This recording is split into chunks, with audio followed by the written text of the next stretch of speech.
Hey DIY Glam Squad, welcome back to DIY Glam Guru. Today we're tackling a common beauty woe, ingrown hairs. First things first, soften that skin. Grab a warm, damp cloth and let it work its magic for a few minutes. This opens up those hair follicles, making removal a breeze. Next, let's exfoliate. A gentle scrub or a soft bristled toothbrush will do the trick, sloughing away dead skin cells and freeing up those trapped hairs. Now it's precision time.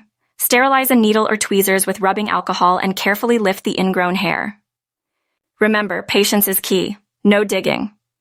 Cleanse the area with an antiseptic to ward off any unwanted guests, aka bacteria. A warm compress works wonders in calming redness and inflammation.